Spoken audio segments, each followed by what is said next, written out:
پوچھا پوچھ کے مارا. تمہارا دشمن پوچھتا ہے تمہیں کون سے فرقے کے ہو؟ سچ بتاؤ بالکل. جب قانون پاس ہوگا کوئی بھی تو مسلمان کے لیے ہوگا یا فرقے کے لیے ہوگا؟ دل پہ ہاتھ رکھ کے ایمانداری سے سوچو دشمن کہاں پہنچ گیا تمہاری بربادی کے لیے؟ تم کہاں کھڑے ہو؟ جب بلڈوزر چلتے ہیں مسلمانوں کے گھروں پہ تو پوچھ کے چلتے ہیں. اجین میں 3 مسلمانوں کے گھر پہ بلڈوزر چلے, انہوں نے پوچھا تھا کون سی برادری کے اور کون سے فرقے کے ہو. ارے وہ تمہیں مانتے ہیں کہ تم سب مسلمان ہو اور تم آپس میں کہہ رہے ہو نہیں تو نہیں ہو, میں نہیں, تو نہیں ہو, میں نہیں, اسی میں لگے پڑے ہو. چلو آج میں جھگڑے کی بنیاد ختم کرنے آیا ہوں. ہمارے بارے میں لوگ یہ افواہ اڑاتے ہیں کہ ہم نبی کو نہیں مانتے. ہم اپنے پیدا کرنے والے کی قسم کھا کے کہہ رہے ہیں ہماری بات پہ بھروسہ کرو, جو ہم کہہ رہے ہیں وہ مانو, کسی کی بات پہ نہ جاؤ. ہم کہتے ہیں اللہ کے بعد اس کائنات میں سب سے زیادہ عظمت کے لائق اگر کسی کو مانتے ہیں تو وہ مدینے کے تاجدار کو مانتے ہیں. یہ ہمارا عقیدہ ہے. آخری نبی, اعلیٰ نبی, افضل نبی, جو کہا انہوں نے حق, جو فرمایا انہوں نے حق, یہ ہمارا عقیدہ ہے. اب بتاؤ ہم نبی کو مانتے ہیں؟ ہم یہ نہیں کہہ رہے تم ہمیں نوٹ دے دو, ووٹ دے دو, ہماری پارٹی میں آ جاؤ, الیکشن لڑائیں. ہم تو نفرت مٹانا چاہتے ہیں, ہم لڑائیاں ختم کرنا چاہتے ہیں. مت مانو ہماری بات, مگر ہماری اس بات کو مان کے اپنی نفرت ختم کر دو. تم کرو جو تمہیں کرنا ہو مگر نفرت ختم کر دو. اگر ایک گاؤں میں کسی مسلمان کو تکلیف ہو تو اسے مسلمان کی تکلیف مانو, برادری اور فرقے کی تکلیف مت مانو. ہمارے بارے میں لوگ کہتے ہیں کہ بھائی یہ جو مولوی لوگ ہیں یہ نبی کو قبر میں زندہ نہیں مانتے. کہتے ہیں سنا کبھی؟ سبھی کہتے ہیں ہمارے بارے میں. ارے بھائی ہم اپنی عقیدے کی بات بتا رہے ہیں, خدا کی قسم یا تو ہماری بات مانو یا تھرمامیٹر لے کے آؤ اور ہمارا دل چیک کرو. اگر ہمارا دل چیک کرنے کا کوئی تھرمامیٹر ہو لاؤ, خدا کی قسم ہماری زبان اور ہمارا دل ایک ہوگا. اور اگر تم میٹر بنا سکو اور دل چیک کر سکو اور ہمارا دل الگ نکلے تو ہم اپنا خون ان پہ معاف کرتے ہیں. ہم نبی کو قبر میں زندہ مانتے ہیں. ہمارا عقیدہ ہے کہ نبی قبر میں زندہ ہے, نبی کو اللہ روزی پہنچاتا ہے. نبی قبر میں نبی کی جو سلام کرے رہتے نبی اس کو اپنے کانوں سے سنتے ہیں. اب تو جھگڑا ختم کر دو. ہم ہمارے بارے میں لوگ کہتے ہیں کہ بھائی یہ جو مولانا لوگ ہیں یہ نبی کو اپنا جیسا اور اپنے چھوٹے بھائی کی طرح مانتے ہیں. ہائے ہائے کیسا ظلم ہے یہ. نبی ہماری طرح, ہاں اگر کوئی یہ کہے نبی کی آنکھ, ناک, کان, ہاتھ, پیر ہیں تو ہیں, لیکن مقام اور عظمت اللہ کی قسم نبی کے پیروں میں جوتیوں میں جو دھول لگی ہے ہم اپنے آپ کو اس کے برابر بھی نہیں سمجھتے. نبی کے برابر ہوں گے ہم بولے تو منہ سے پھونک نکلے, نبی بولے تو منہ سے نور نکلے. ہم چلے تو قدموں سے دھول اڑے, نبی چلے تو پیڑ پودے اور پتھر بھی جھک جھک کے نبی کو سلام کریں.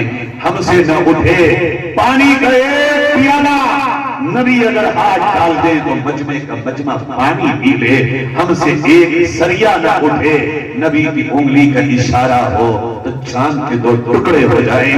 نبی کے ہاتھوں میں کنکر کلمہ بھر لے. یہ الزام ہمیں نہ دو, ہم نے بتا دیا نبی کا مقام یہ ہے کہ ہم اپنے آپ کو مدینے کی مٹی کے برابر بھی نہیں سمجھتے. اب تو مان جاؤ, جھگڑا ختم کرو. لوگ یہ کہتے ہیں اور لوگوں کو آگے کہتے ہیں ہٹو مت جاؤ. یہ لوگ یہ بھائی جب ہم ہی نے بات صاف کر دی تو اب تو ختم ہو گئی. اب تو تم بھی نمازیں سکھاؤ, ہم بھی نمازیں سکھائیں. تم بھی قرآن پڑھاؤ, ہم بھی قرآن پڑھائیں. تم بھی انہیں نبی کی سنتیں بتاؤ، ہم بھی نبی کی سنتیں بتائیں. اب یہ جھگڑے اور نفرت کی باتیں ختم. لوگ ہمارے بارے میں یہ کہتے ہیں کہ نبی کے علم کو انہوں نے بچوں کی طرح اور جانوروں کی طرح کر دیا. نعوذ باللہ. کہتے نہیں کہ سنا ہوگا کسی نے کبھی کہ نبی کے علم کو تو انہوں نے یوں بنا دیا بالکل بچوں اور جانوروں کی طرح. ان کے مولویوں نے لکھا اما میاں کیا پتا کس نے کیا لکھا وہ چھوڑو، اس میں جاؤ گے تو بات بہت لمبی ہوگی. ہم یہاں اس اسٹیج پہ ذمہ داری کے ساتھ صرف اپنی ذمہ داری لیتے ہوئے کہتے ہیں ہم یہ مانتے ہیں کہ اللہ نے اس کائنات میں جتنا علم سارے نبیوں کو، سارے رسولوں کو، سارے اولیاء کو، ساری دنیا کو دیا، اس سب سے بڑھ کے اللہ نے تاجدار مدینہ کو دیا. خود اسے کام ساری کائنات سے زیادہ دیا. تولنے کی طاقت ہم مولویوں کی اوقات نہیں. تولو جس کو تولنا. یہ جھگڑا بھی ختم ہو گیا. یہ عقیدہ ہے. آخری بات کر سکتا ہوں. لوگ ہمارے بارے میں کہتے ہیں یہ ولیوں کو نہیں مانتے. ارے بھائی چلو اس پر بھی بات کو ختم کرو. ہمارا عقیدہ ہے من عاد لی ولیا فقد آذنتہ بالحرب. نبی نے فرمایا اور وہی عقیدہ کہ جو اللہ کے ولیوں سے دشمنی رکھے وہ اللہ سے جنگ کے لیے تیار ہو جائے. ہم ولیوں سے محبت کرتے ہیں، ان کے نقش قدم پہ چلنے کو اپنے لیے عزت کا اور کامیابی کا راستہ سمجھتے ہیں. ہاں ایک اختلاف ہے ہمارا، ولیوں کے مزاروں پہ بیٹھے ہوئے بے نمازی سجادوں سے ہمارا کوئی سمجھوتا نہیں. ولیوں کے بیٹھے ولیوں کے مزاروں پر بیٹھے ہوئے ان لوگوں پر کہ جو عورتوں کے مزاروں پر لاتے ہوں، جبکہ اعلیٰ حضرت نے بھی منع کر دیا ہو کہ عورتوں کو نہ لاؤ. اب بتاؤ ان سے اپنا دل ہم کیسے ہلائیں؟ انہوں نے امت کو غلط راستہ دیا. رہا ولیوں کی بات تو اجمیر کے خواجہ سے دل سے پیار کرتے ہیں، کلیر کے صابر سے دل سے پیار کرتے ہیں. بابا فرید الدین گنج شکر کو اپنے سر کا تاج سمجھتے ہیں. نظام الدین اولیاء کو اپنی عزت سمجھتے ہیں. رامپور کے مولوی صاحب، حافظ صاحب اور خواجہ بغدادی صاحب کی دل و جان سے قدر کرتے ہیں. مگر کوئی ہم سے یہ کہے کہ ان کے نام پہ دنیا کوٹ کھسوٹ کے کھا لو، ہم سے نہیں ہوگا. ہم انہیں کل قیامت میں کیا جواب دیں؟ ولیوں کو مانتے ہیں، ان کی بات بھی مانتے ہیں، ان کی راہ پر چلنے کو اپنے لیے عزت کا سامان سمجھتے ہیں. اب بتاؤ یہاں جتنے لوگ بیٹھے ہو، میرے ان 6 پوائنٹ کے بعد جھگڑا ختم ہو جانا چاہیے نہیں؟ ایمانداری سے ہاتھ اٹھا کے بتاؤ. ہونا چاہیے؟ آدھے ہاتھ نہیں اٹھا رہے تو ہونا چاہیے یا نہیں؟ ہونا چاہیے. اگر بھی تمہیں پھر بھی کچھ الگ کر لو، ہم نہ کریں مت کرنے دو. کتنے کام ہونے لگا جھگڑا. اب کوئی یہاں بیٹھے ہوئے جتنے لوگ ہیں یہ کم سے کم یہ طے کر لیں کہ برادری اور فرقے کا جھگڑا ختم ہوگا انشاءاللہ. ٹھیک ہے جی؟ اللہ نے فرمایا وَتَفْشَلُوا وَتَذْهَبَ رِيحُكُمْ. جھگڑا مت کرو، لڑائیاں مت کرو. اگر کرو گے تو تمہاری ہوا نکل جائے گی، کوئی پوچھنے والا نہیں ہوگا. پھر کیا کریں اللہ؟ وَصْبِرُوا. صبر کرو، برداشت کرو. تمہاری مرضی کے خلاف اگر کوئی کام کوئی دوسرا کر رہا ہو تو برداشت کر لو. لڑو مت، یہ اللہ کہہ رہا ہے. اگر تم برداشت کرو گے، صبر کرو گے، ان اللہ مع الصابرین. اللہ صبر کرنے والوں کے اور برداشت کرنے والوں کے ساتھ ہے. اللہ کی مدد انہی کے ساتھ آتی. فرمایا وَيَدْرَؤُونَ بِالْحَسَنَةِ السَّيِّئَةَ. جو صبر کریں گے، برداشت کریں گے، اللہ ان کے گناہوں کو نیکیوں میں بدل دے گا. فرمایا اللہ رب العزت نے انما یوفی الصابرون اجرهم بغیر حساب، جو صبر کریں گے، برداشت کریں گے، اللہ انہیں انلمیٹڈ بغیر حساب و کتاب کے اجر عطا فرمائے گا۔ کریں گے نہیں انشاءاللہ؟ میں پھر سے شروع سے آتا ہوں، قرآن کے ساتھ تعلق پانچوں طریقے پہ جوڑیں گے انشاءاللہ، کریں گے نیت؟ نمبر 2، بچوں کو قرآن کا حافظ بنائیں گے انشاءاللہ۔ کون سا شہر کمائیں گے؟ کون سا شہر؟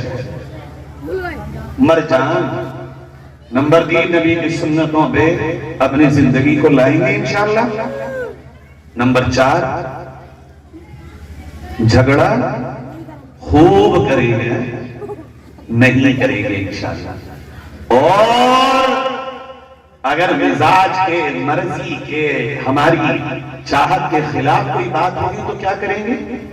صبر، برداشت۔ جب یہ کریں گے تو اللہ ہمارے ساتھ ہے، اللہ ہمارے ساتھ ہے، اللہ ہمارے گناہوں کو نیکیوں میں بدل دے گا، اللہ بغیر حساب و کتاب کے اجر دے گا۔ 3 نعمتیں اللہ برداشت کرنے والوں کو دے گا۔ اللہ تعالیٰ مولانا یوسف صاحب کے اس مدرسے کو خوب ترقی عطا فرمائے، اس پورے گاؤں کے ایک ایک آنے والے بچے کو حافظ قرآن بنائے، باعمل عالم دین بنائے۔ بہت خوشی ہوئی یہاں آ کر، اللہ اس پورے گاؤں کو اپنے دین کی خدمت کے لیے قبول فرمائے۔ وآخر دعوانا ان الحمد للہ رب العالمین۔